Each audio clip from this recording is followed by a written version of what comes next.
अकबर बीरबल की कहानी। कुएं का पानी की कहानी। एक किसान बहुत परेशान था। उसे अपने खेतों को सींचने के लिए पानी की जरूरत थी। इसलिए वह कई दिनों से अपनी जमीन के आसपास किसी कुएं की तलाश कर रहा था। इसी तलाश में वह घूम ही रहा था कि अचानक उसे एक कुआं दिखा। ये कुआं उसके खेतों से बहुत नजदीक था। इसलिए किसान बहुत खुश हुआ। उसने सोचा कि अब उसकी परेशानी खत्म हो गई। ये सोचकर वह खुशी खुशी घर चला गया। अगले दिन वह पानी लेने कुएं पर पहुंचा। जैसे ही उसने कुएं के नजदीक रखी बाल्टी कुएं में डाली, वहां एक आदमी आ धमका। वह किसान से बोला, ये कुआं मेरा है, तुम इससे पानी नहीं ले सकते।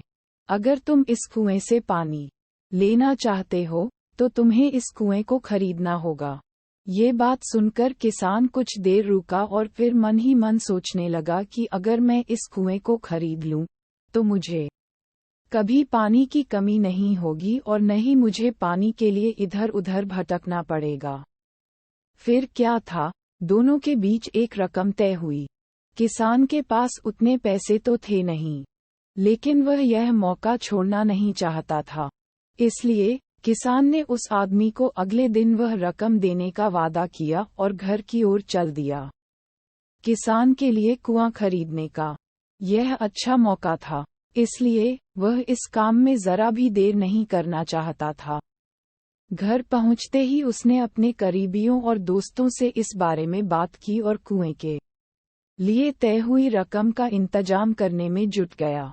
थोड़ी भाग दौड़ और कोशिश के बाद आखिरकार उसने वह रकम जमा कर ली। अब वह पूरी तरह से निश्चिंत हो चुका था कि उसे कुआं खरीदने से कोई नहीं रोक सकता। जमा हुए पैसों को लेकर वह फिर घर चल दिया। उसे बड़ी बेसब्री से इंतजार था कि कब रात खत्म होगी और वह कुआं खरीदने जाएगा। इसी सोच में वह पूरी रात सो नहीं सका। अगले दिन सुबह होते ही वह कुआं खरीदने निकल पड़ा। उस आदमी के घर पहुंच किसान ने उसके हाथ पर पैसे रखे और कुएं को खरीद लिया। अब तो कुआं किसान का हो गया था, तो फिर उसने पानी निकालने में देर नहीं की। जैसे ही किसान ने कुएं से पानी निकालने के लिए बाल्टी उठाई, उस आदमी ने फिर बोला, ठहरो, तुम इस कुएं से पानी नहीं निकाल सकते हो। मैंने तुम्हें कुआं बेचा है, कुएं का पानी अभी भी मेरा है। किसान मायूस हो गया और न्याय के लिए राजा के दरबार में शिकायत करने पहुंच गया। मालूम है उस राजा का नाम क्या था? राजा अकबर। राजा अकबर ने उस किसान की पूरी कहानी सुनी और फिर उस आदमी को दरबार में बुलाया जिसने वह कुआं बेचा था। राजा का फरमान सुनते ही वह आदमी भागा भागा दरबार में हाजिर हो गया। राजा ने उससे पूछा, जब तुमने इस किसान को अपना कुआं बेच दिया तो फिर इसे पानी क्यों नहीं लेने दे रहे हो? आदमी बोला, महाराज, मैंने इसे केवल कुआं बेचा था, पानी नहीं। ये बात सुनकर राजा भी सोच में पड़ गए। उन्होंने कहा कि बात तो ये पते की कह रहा है, कुआं बेचा है, पानी तो नहीं।